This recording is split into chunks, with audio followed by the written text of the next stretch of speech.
Wolverine weapon x के last episode के अंदर हमने देखा था कि फ्यूचर के जो साइबॉर्ग्स हैं अब वो मुकम्मल तौर पे चेंज हो चुके हैं। अब उनके पास वुल्वरीन की क्लॉज के साथ साथ आयरन मैन जैसी पावर्स और स्पाइडरमैन के वेब्स भी आ चुके हैं। और अब जो ये सारे के सारे डेडलॉक्स हैं वो मिरांडा ब्रायर के पीछे पड़ चुके हैं, क्योंकि उनको पता चल चुका है कि ये फ्यूचर से है इसका ताल्लुक और उसको कहीं ना कहीं से कोई ना कोई सिग्नल मिल रहा है जिस वजह से ये लोग हारते जा रहे हैं। तो अब इन लोग का मिशन ये है कि बेसिकली मिरांडा ब्रायर को ये लोग जान से मार देंगे। लेकिन हम तभी देखते हैं कि मिरांडा को फ्यूचर से जो है एक रिपोर्ट मिलती है जिसके मुताबिक उसको उस डेडलॉक की आइडेंटिटी पता चल जाती है कि जब वो बचपन में होगा तो वो कहाँ होगा और क्या कर रहा होगा। और हम देखते हैं कि मिरांडा जाके उस बच्चे को पकड़ लेती है और उसके जरिए उस पूरे के पूरे डेडलॉक को धमकाने की कोशिश करती है। तो अब आगे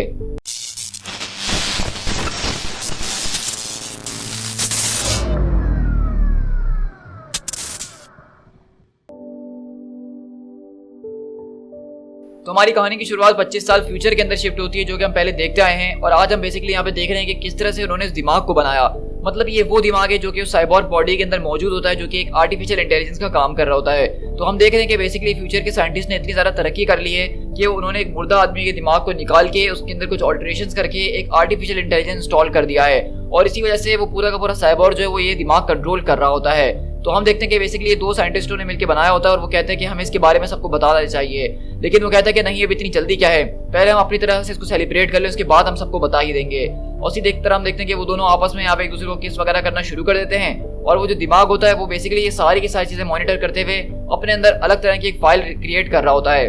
उसी तरह हम यहाँ से अगले दिन शिफ्ट होते हैं, जहाँ हम देखते हैं कि उसी दिमाग को जो है बेसिकली एक साइबॉर्ग बॉडी के अंदर इंस्टॉल किया जा रहा होता है डॉक्टर के जरिए। तो वहीं पे दो डॉक्टर्स आपस में अपने रिलेशन के बारे में जो है बातचीत कर रहे होते हैं। तो हम देख रहे हैं कि बेसिकली यहाँ पे जो सारी की सारी बातें हो रही हैं, प्यार मोहब्बत की, रिलेशन वगैरह की, इमोशंस की, ये सारी की सारी चीजें दिमाग जो है अपने अंदर एब्जॉर्ब कर रहा है। और वो देख रहा है कि आखिरकार ये क्या चीज है जिसके बारे में बातें कर रहे हैं। क्योंकि अगर देखा जाए तो आर्टिफिशियल इंटेलिजेंस के लिए इमोशन जैसी चीज कोई होती नहीं है, लेकिन ये दिमाग कहीं ना कहीं जो है अपने अंदर इन इमोशंस को स्टोर करने की कोशिश कर रहा है। और वो अपने दिमाग के अंदर इस बात की जो एक फाइल बना चुका है कि उसको अपनी जिंदगी के अंदर ह्यूमन इमोशंस को जो है स्टडी करना है। और उसी तरह हम देखते हैं कि वहां पे वो जो डॉक्टर होती है बेसिकली उस दिमाग को एक साइबॉर्ग बॉडी के अंदर इम्प्लांट कर देती है। तो इसी तरह हम लोग यहाँ से दोबारा जो है वहीं पे उस डेडलॉक के पास शिफ्ट होते हैं जिसके अंदर ये दिमाग इंस्टॉल हो चुका है। और मजेदार बात ये है कि ये दिमाग उसी का था पूरे के पूरे साइबॉर्ग की स्टोरी हम पिछले एपिसोड्स में देखते हुए आ रहे हैं, जो कि मिरांडा ब्रायर के सामने आता है तो वो अचानक हैंग हो जाता है, वो डिसीजन नहीं ले पा रहा होता है। तो आपने नोट किया था कि इस आर्टिफिशियल इंटेलिजेंस के अंदर कुछ ना कुछ खामियां जरूर थी, मतलब ये हिचकिचा रहा था। और उसके अंदर का जो आदमी था वो दरअसल एक मॉन्स्टर था जो कि हर किसी को मारना चाह रहा था। तो हम देख रहे हैं कि बेसिकली ये दिमाग जो है ये इसी सारी की सारी चीजों को स्टडी करते हुए आगे बढ़ रहा है। और अब वो बेसिकली उससे सवाल पूछता है कि आखिरकार तुम आखिरी बार कब रोए थे। तो वहीं से वो एकदम चौंक जाता है और कहता है कि व्हाट, आखिरकार ये आज तुम किस किस्म की बातें कर रहे हो, लगता है कि तुम्हारा कोई स्क्रू वगैरह ढीला हो चुका है। तो कहता है कि मेरा तुमसे बस ये सवाल है कि आखिरी बार तुमने full range of human emotions को कब एक्सपीरियंस करा था, उसका टाइम फ्रेम क्या है। तो कहता है कि देखो, मुझे नहीं पता कि आज तुम्हारे साथ क्या हुआ है, लेकिन लगता है कि तुम्हारे कंप्यूटर में कुछ गड़बड़ी हो गई है, हमें आगे बढ़ना होगा, ये हमारा काम है और हमें इसको कंप्लीट करना होगा। तो वहीं से वो कंप्यूटर कहता है कि सब folder 10572 title complexities of human emotion, इसको मैं अभी के लिए रिमूव कर रही हूँ, लेकिन हम आगे इसको जरूर खोलेंगे। और इसी तरह हम यहाँ से प्रेजेंट के अंदर शिफ्ट होते हैं और ये वही मूवमेंट है जब पे हम देखते हैं कि ब्रायर ने उस बच्चे को पकड़ा हुआ है और कहती है कि मुझसे पीछे हट जाओ, अगर तुमने एक कदम भी आगे आने की कोशिश करी तो मैं इस बच्चे को मार डालूंगी और उसके साथ तुम दोनों ही मर जाओगे। तो वहीं से कंप्यूटर बताता है कि ये खतरनाक किस्म की एनोमली डिटेक्ट की गई है, इससे हमें बहुत ज्यादा खतरा हो सकता है, सजेस्टेड कोर्स ऑफ एक्शन। लेकिन वहीं पे वो आदमी कहता है कि मैं जानता हूँ कि ये मैं ही हूँ, अगर इसने इसको मार डाला तो मैं भी मिट जाऊंगा, तो इसलिए अब तुम बिल्कुल खामोश रहो, अब मैं यहाँ का इंचार्ज हूँ, मैं सबको संभाल लूंगा। तो मिरांडा कहती है कि अपनी गन फौरन से नीचे रख दो। नहीं, बल्कि तुम अपनी गन नीचे ना रखो, क्यों ना मैं इस लड़के का सर यहाँ से अलग कर दूं और उसके जरिए तुम भी गायब हो जाओगे, तो क्यों ना तुम अपने आप को ही आज मार के देख लो। लेकिन हम देखते हैं कि वो डेडलॉक अपनी गन उसकी तरफ एम करता है और कहता है कि नहीं, ऐसा कुछ भी नहीं होने वाला, तुम उस बच्चे को छोड़ दो यहाँ से, तुम इस दुनिया को नहीं बचा सकती हो और ये तुम्हारी आखिरी वार्निंग है। लेकिन इतनी देर में हम देखते हैं कि वुल्वरीन वहां पे आता है और किसी तरह वुल्वरीन बोलता है कि क्यों ना हम सब यहाँ पे थोड़ी देर के लिए काम डाउन हो जाए और इस बारे में सोच के देखें। मिरांडा, आखिरकार तुम यहाँ पे ये क्या कर रही हो। तो वो कहती है कि इसने अभी कोवास्की को मार डाला है, उसने मेरी आंखों के सामने उसको शूट डाउन कर दिया है, मैं अब इनको नहीं छोड़ने वाली हूँ। तो वुल्वरीन कहता है कि ये कोई तरीका नहीं है बदला लेने का, तुम्हें उस बच्चे को नीचे रखना ही होगा। तो वो कहती है कि वैसे भी ये बच्चा बड़ा होकर जो है वो इसी के अंदर बदलने वाला है, मतलब ये खतरनाक किस्म का मॉन्स्टर जो कि इस वक्त हमारे सामने हमें मारने की धमकियां दे रहा है, हमें मारने की कोशिश कर रहा है, अगर मैं इस बच्चे को भी मार दूंगी तो फ्यूचर के अंदर कभी ये बड़ा ही नहीं होगा। तो वहीं से लोगन बोलता है कि देखो, ये चीजें इतनी भी ज्यादा सिंपल नहीं है और इस बारे में तुमने ही तो मुझे समझाया था, क्या तुम भूल चुकी हो।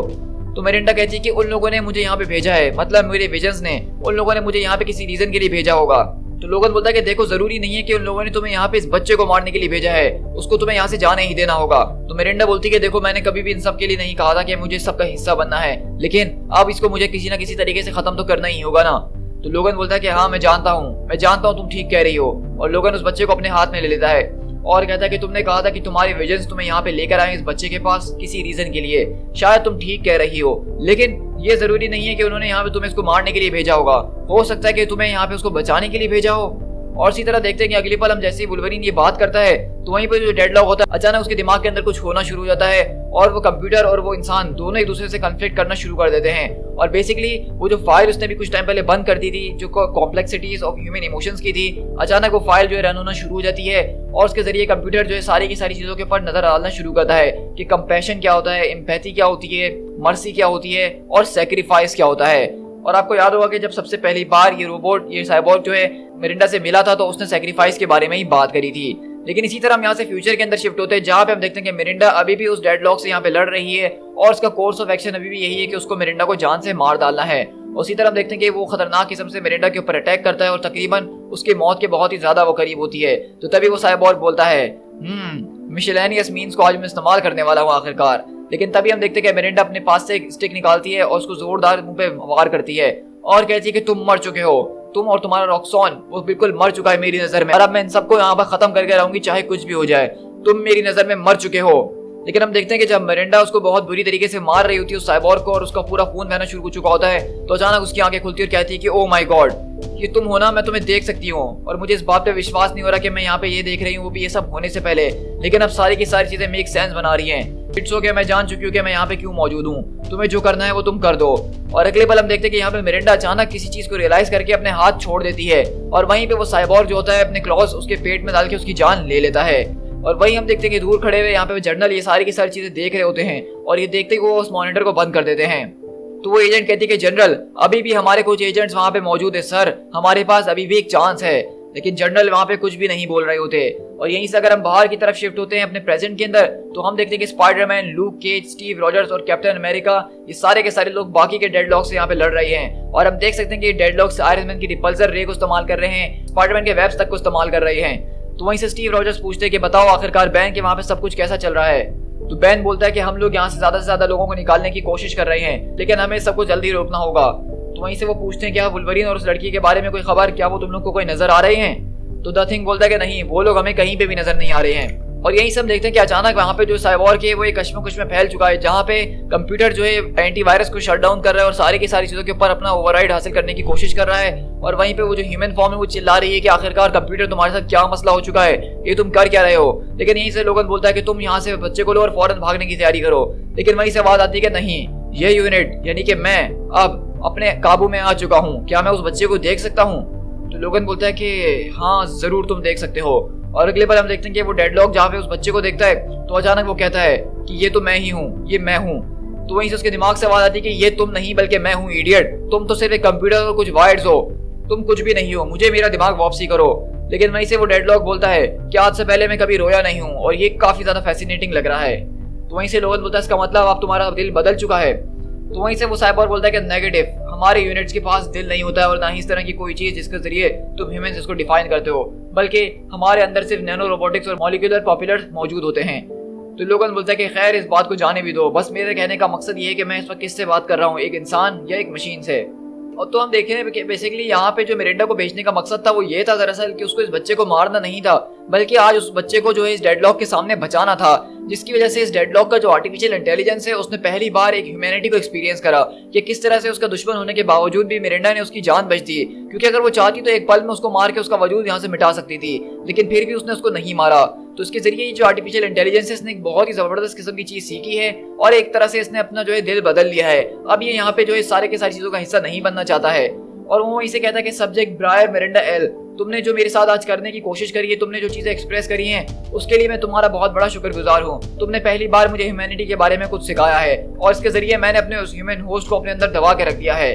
तो मिरिंडा कहती है कि वाकई में क्या ये सब मैंने करा है।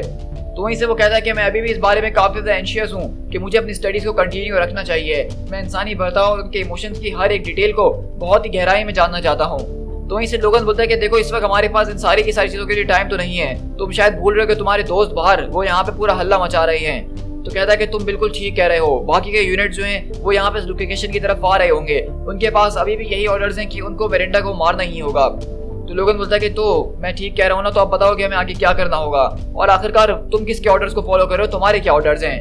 तो वहीं से वो कहता है कि मेरे ऑर्डर्स। लेकिन अगली पल हम देखते हैं कि वहाँ पे एक और डेडलॉक जो है वो यहाँ पे घुस जाता है मिरांडा को मारने के लिए। लेकिन वहीं से हम देखते हैं कि वुल्वरीन वहाँ पे उस डेडलॉक को अपने क्लॉज के जरिए मार के धक्का देता है। लेकिन वहीं से उसका अंदर का आदमी कहता है उस साइबोर्ग का कि हमें उसको मारना होगा, ये इडियट, इस लड़की को हमें मारना हो, यही हमारी जॉब है, तुम आखिर कर क्या रहे हो। तो कंप्यूटर बोलता है कि नेगेटिव, अब से हम ऐसा कुछ भी नहीं करने वाले। और अगले पल वो अपनी रिपल्सर रे का इस्तेमाल करते हुए अपने ही एक साथी यानी दूसरे साइबोर्ग को मारता है। और वो साइबोर्ग फौरन से उसको एक वार्निंग देता है कि तुम रॉकजोन कोर्ट के खिलाफ जा रहे हो, अगर तुम फौरन पीछे नहीं हटे तो हमें तुम्हें मारना होगा। लेकिन अगले पल हम देखते हैं कि वहाँ पे वो डेडलॉक जो होता है हमारा वाला, वो उसके सीने में से उसका दिल निकाल के उसको जान से मार देता है। तो लोगन बोलता है कि आई थिंक तुमने मेरे सवाल का जवाब दे दिया है। तो वहीं से वो बोलता है कि मेरे डायरेक्टिव्स जो है वो बिल्कुल गलत साबित हो चुके हैं, अब मुझे ऐसी दुनिया के अंदर बिल्कुल भी नहीं रह रहा है जहाँ पे कोई इमोशंस ना होते हो। तो लोगन बोलता है कि welcome to the human race bub, अब बताओ कि तुम ये सब कुछ खत्म करने के लिए मेरे साथ तैयार हो। तो कहता है कि अफर्मेटिव। और इसी तरह हम देखते हैं कि लोगन और वो साइबोर्ग दोनों अब एक साथ हो चुके हैं और वो लोग बेसिकली यहाँ बाहर आते हैं और इन सारे के सारे लोगों से मुकाबला करना शुरू करते हैं। लेकिन वहीं पे हमें जो है यहाँ पे बेसिकली फ्यूचर मिरांडा जो इस वक्त मर रही है उसका एक एपिलॉग सुनाया जाता है और वो कहती है कि तुम जानते थे शुरू से कि ऐसा कुछ होने वाला है, क्योंकि ऐसा होना जरूरी था। अब मैं इस बात को अंडरस्टैंड कर चुकी हूँ, अब इस बात को जान लो कि मैं सिर्फ तुम्हें ब्लेम नहीं करती हूँ, क्योंकि अब तो मैं ये भी नहीं जानती हूँ कि आखिरकार मुझे तुमसे क्या कहना चाहिए। मुझे नहीं पता कि मैं तुमसे क्या कहूँ, बस तुम मेरी तरफ देखो, मेरी शक्ल की तरफ देखो जैसे कि मैं मर रही हूँ, और इस बात को फील करो कि मैं तुमसे प्यार करती हूँ, और अपने आप से पूछो कि आखिरकार तुमने मेरे साथ ऐसा क्यों करा आखिरकार। और इसी तरह हम देखते हैं कि बेसिकली वहाँ पे फ्यूचर वाली मिरांडा जो है वो वहाँ पे मारी जाती है और वो साइबोर्ग उसकी तरफ देख ही रहा होता है। लेकिन हम देखते हैं कि वहीं पे जो दूसरे बाकी के साइबोर्ग्स होते हैं वो अपने सारे के सारे टारगेट यानी कि इनकी पूरी की पूरी टीम को खत्म करने के बाद वो अपने अपने रास्ते जा रहे होते हैं।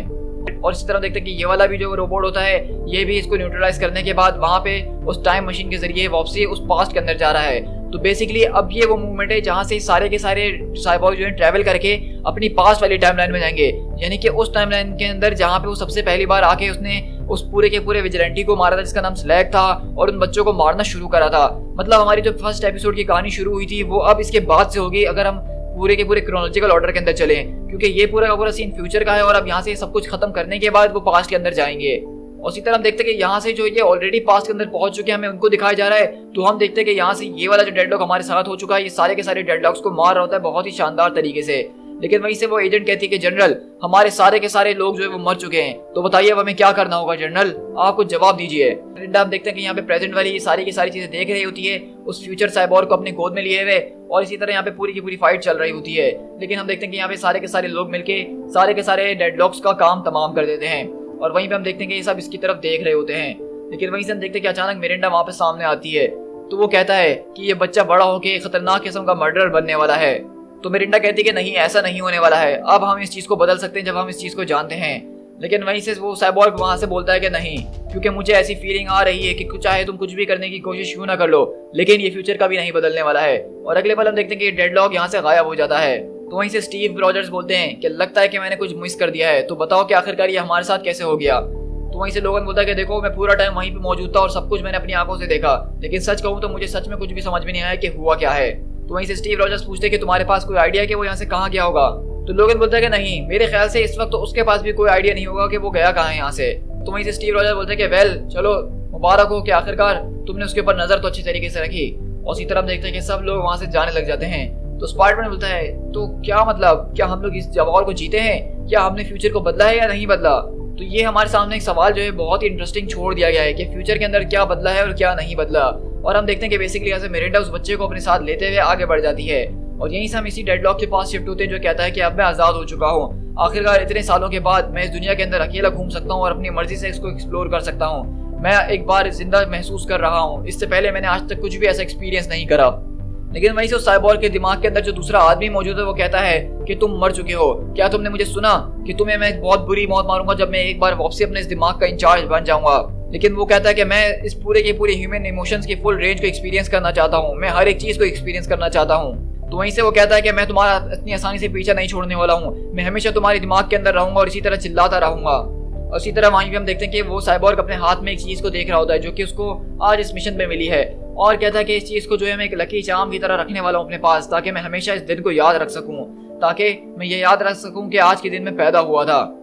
लेकिन वहीं से उसका जो ह्यूमन फॉर्म होती है वो कहता है कि मैं तुम्हें जान से मार डालूंगा दोबारा से, और इस बात का मैं वादा करता हूँ जैसे ही मैं कंट्रोल रीगेन करूंगा तो तुम मर चुके हो, और तुम्हारी ये पूरी की पूरी दुनिया, इसको भी मैं जान से मार डालूंगा। और वहीं से वो साइबोर्ग कहता है कि मैं यहाँ से कहाँ जाऊंगा और क्या करूंगा इसके बारे में मुझे कुछ नहीं पता, लेकिन पहली बार जिंदगी में मुझे ऐसा महसूस हो रहा है कि मुझे शायद अब कल के बारे में कुछ सोच लेना चाहिए। और इसी तरह हम लोग वहां से फ्यूचर के अंदर शिफ्ट होते हैं जनरल के पास, जहाँ पे अभी तक हमें जनरल की आइडेंटिटी नहीं दिखाई गई है, लेकिन वो अपने हाथ की तरफ देख रहे होते हैं। तो वहीं से वो आती है और कहती है कि जनरल सर, सारे के सारे डेडलॉक्स जो है वो टाइम ट्रैवल कर चुके हैं सक्सेसफुली। इसका मतलब कि हमारा मिशन जो है वो पूरा का पूरा फेलियर निकला, हमारी पूरी की पूरी टीम वो खत्म हो चुकी है। अब आखिरकार बताइए कि हम अपने पास्ट वाले एजेंट्स को क्या इंस्ट्रक्शंस दें, हम उनको क्या मैसेज पहुंचाएं। तो वहीं जनरल बहुत ही जबरदस्त और इंटरेस्टिंग बात कहते हुए बताते हैं कि उसको बोल दो कि वो उस बच्चे को अपने साथ नहीं रख सकती है, उसको उस बच्चे को डेनमार्क ऑर्फनेज के अंदर देना होगा जो कि वेलैंड के अंदर है। वहाँ पे उस बच्चे के साथ बुरा सलूक किया जाएगा, उसके साथ बदतमीजी की जाएगी, उसको नीचा दिखाने की कोशिश की जाएगी, और जब वो बड़ा होगा इन सारी की सारी चीजों के साथ तो वो एक खतरनाक किस्म का रूथलेस मर्डरर बन जाएगा। तो वहीं से वो कहती है एजेंट सर, क्या आप इस बारे में श्योर हैं? तो वहीं पे हम देखते हैं कि जनरल को बेसिकली हमें वो हाथ दिखाया जा रहा होता है जिसकी तरफ वो देख रहे होते हैं, और उसके हाथ में वही चार्म मौजूद होता है, वही एक लकी चीज मौजूद है जो कि अभी पास्ट के अंदर उसने अपने हाथ में ली थी जिस दिन वो पैदा हुआ था। और कहता है कि हाँ बिल्कुल, मैं इस बारे में श्योर हूँ। तो हम देखते हैं कि दरअसल ये जर्नल कोई और नहीं बल्कि ये दरअसल वही डेडलॉक है जिसकी हमने पूरी की पूरी कहानी देखी है। तो यहाँ पे इसी के साथ हमारी आज की स्टोरी यहाँ पे बेसिकली एंड होती है। तो उसके एंड होने के साथ मैं जानता हूँ कि अभी भी आपके दिमाग में कुछ कंफ्यूजन होंगी, क्योंकि ये स्टोरी बहुत ही ज्यादा घुमाई फिराई गई थी और उसके बाद इसका कंक्लूजन दिया गया है। तो दरअसल मैं आपको एक पूरे के पूरे क्रोनोलॉजिकल ऑर्डर के अंदर समझाता हूँ कि हुआ क्या है। तो ये बात साफ है कि दरअसल वो बच्चा जो है वो बड़ा होकर एक मर्डरर बनेगा, और वो मर्डरर बनने के बाद जब वो बड़ा हो जाएगा तो रॉक्सॉन के लोग उसको जो एक साइबोर्ग के अंदर बदल देंगे। फिर जब वो रॉक्सॉन के अंदर काम कर रहा होगा तो अचानक एक दिन जो है उसकी ह्यूमैनिटी, उसका जो आर्टिफिशियल इंटेलिजेंस है वो जागना शुरू हो जाएगा। लेकिन जब वो यहाँ पे मिरिंडा बायर को फ्यूचर के अंदर मार के दोबारा पास्ट के अंदर ट्रेवल करके जाएगा तो उसकी ह्यूमैनिटी और ज्यादा जाग जाएगी, तब जब मिरिंडा उसकी पास्ट वाली सेल्फ को जिंदा छोड़ देगी। और ये देखिए कि साइबोर्ग जो है अपनी जिंदगी के अंदर एक फैसला लेगा कि उसको बदलना है, अब वो इंसानों के साथ रहना चाहता है और इंसानों का साथ देना चाहता है। और इसीलिए जब ये साइबोर्ग पास्ट के अंदर रह जाएगा तो वो जब उस पास्ट के अंदर अपने फ्यूचर के अंदर बड़ा होगा तो वो दोबारा उस साइबोर्ग की फॉर्म में नहीं बड़ा होगा, बल्कि वो साइबोर्ग तो वो बच्चा बनेगा बड़ा होके। और ये जो साइबोर्ग ऑलरेडी पास्ट के अंदर जा चुका है, अब वो फ्यूचर के अंदर ये जर्नल बनेगा जो कि उन साइबोर्ग से लड़ने की कोशिश कर रहा है फ्यूचर के अंदर।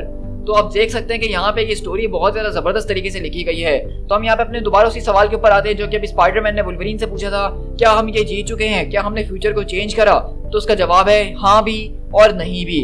इस बात में हमने ये देखा कि यहाँ पे फ्यूचर के अंदर कोई चेंजेस नहीं हुई है, क्योंकि दरअसल अगर फ्यूचर में चेंजेस हो जाती हैं तो ये जर्नल कभी यहाँ पे मौजूद ही नहीं होता जो कि इन डेडलॉक्स को रोक रहा है। मतलब इन डेडलॉक्स को रोकने का एक ही तरीका है कि वो फ्यूचर में ही उनको रोक सकते हैं इन जनरल के मुताबिक। और अगर पास्ट में कोई भी चेंजेस हो जाती हैं, अगर बिलफर्ज मिरिंडा बायर उस बच्चे को मार देती तो उसके जरिए ये पूरा का पूरा साइबोर्ग अपने एग्जिस्टेंस से मिट जाता और जनरल कभी बनते ही नहीं, जो कि इन सारे के सारे लोगों को यहाँ पे लीड कर रहे होते फ्यूचर के अंदर। तो एक तरह से देखा जाए तो वुल्वरीन ने उस बच्चे की जान बचा के मिरिंडा के जरिए एक सही काम करा, क्योंकि अगर वो बच्चा मार जाता तो वो कभी भी ये जनरल नहीं बन पाता। तो आप देख रहे हैं कि बेसिकली टाइम ट्रैवल की जो स्टोरीज होती हैं वो कुछ इसी तरीके की होती है कि उसको समझना काफी मुश्किल होता है। लेकिन मैं ये कहूंगा कि यहाँ पे जेसन एरन ने इस स्टोरी को जितने ज्यादा खूबसूरती से लिखा है, जितनी ज्यादा इसमें डार्कनेस, वायलेंटनेस इसके अंदर दिखाई है, मैं उसका फैन होकर रहा हूँ। और ये मेरे साथ आपको बात माननी पड़ेगी कि वुल्वरीन वेपन एक्स के जो कॉमिक्स थे ये मेरी नजर में मास्टरपीस कॉमिक्स हैं, और आज से पहले मैंने इतने जबरदस्त और वेल रिटन कॉमिक को आज तक नहीं पढ़ा। मतलब हम यहाँ पे सिर्फ एक स्टोरी आर्क के नहीं बल्कि अगर हम पिछले दोनों स्टोरी आर्क को देखें, यानी टोटल 3 स्टोरी आर्क्स को, तो तीनों स्टोरी आर्क्स अपने अंदर एक मास्टरपीस हैं। जहाँ पे पिछले स्टोरी आर्क के अंदर हमने डॉक्टर रॉड को देखा जो कि मेरी नजर में एक one of the best Marvel villain है जिसको आज तक किसी ने इतना नहीं पूछा। और उससे पिछली स्टोरी पे जाएं जहाँ पे हमने देखा था कि वेपन एक्स की फाइल्स को चोरी करके उसके जैसे सोल्जर्स बना लिए गए, तो वो स्टोरी अपने अंदर एक मास्टरपीस थी। तो अभी के लिए हमारा ये स्टोरी आर्क यहाँ पे खत्म होता है और अब हमारे पास इस सीरीज का एक आखिरी इशू बाकी है जो कि इशू नंबर 16 होने वाला है। लेकिन जैसा कि मैंने आपको पहले भी बताया था कि मैं इस इशू को फौरन अभी चैनल पे शेयर नहीं करूंगा, क्योंकि वो इशू जो है दरअसल एक और दूसरे कॉमिक्स की टाई इन बनेगा, और वो इशू एक बहुत ही ज्यादा हार्ट टचिंग इशू होने वाला है हम सारे के सारे फैंस के लिए जिन्होंने सीरीज को एंजॉय करा है। तो अभी मैं उसको बिल्कुल भी स्पॉइल नहीं करूंगा आपके साथ, बस आप इंतजार कीजिए उस इशू का, और जैसे ही वो इशू हमारे पास आएगा तो मैं उसको आपको बहुत अच्छे तरीके से एक्सप्लेन कर ही दूंगा। लेकिन अभी के लिए मैं चाहता हूँ कि आप मुझे बताइए कि आपको ये आज का एपिसोड कैसा लगा है। मैं जानता हूँ कि ये थोड़ा सा कंफ्यूजिंग था, लेकिन मैंने इसको अच्छे तरीके से समझाने की पूरी कोशिश करी है। तो अगर आपको मेरी एक्सप्लेनेशन और ये स्टोरी अच्छी लगी है तो प्लीज कमेंट करके मुझे जरूर बताइएगा। आपके कमेंट से से मुझे जो है बहुत ज्यादा मोटिवेशन मिलती है इस तरह की स्टोरीज बनाने का। साथ ही साथ अगर आप चैनल पे फर्स्ट टाइम आ रहे हैं और आपने इस वीडियो को एंजॉय करा है तो चैनल को सब्सक्राइब करना बिल्कुल भी मत भूलिएगा, क्योंकि हम अपने चैनल के ऊपर इसी तरह मार्वल कॉमिक्स की टाइमलाइन को फॉलो करते रहेंगे और आपको उस तरह के ऑसम कॉमिक्स देखने को मिलते ही रहेंगे। अब इसके बाद जो हमारी नेक्स्ट कॉमिक बुक सीरीज होने वाली है वो फैंटास्टिक फोर की होने वाली है। और मैं बताता चलूं कि ये फैंटास्टिक फोर की वो सीरीज है जिसके अंदर हम फ्रैंकलिन रिचर्ड को अपनी पावर्स पाते हुए देखेंगे। ये फैंटास्टिक फोर की हिस्ट्री के अंदर लिखा जाने वाला सबसे बेस्ट स्टोरी आर्क्स माना जाता है। तो मैं चाहता हूं कि आप चैनल को फौरन से सब्सक्राइब करके बेल आइकन दबा लीजिए, ताकि जैसे ही मैं इस वीडियो को अपलोड करूं तो उसका नोटिफिकेशन आपको फौरन से मिल जाए। So guys, this is P Tiger. मिलते हैं किसी और कॉमिक बुक सीरीज के साथ। Till then, thank you so much.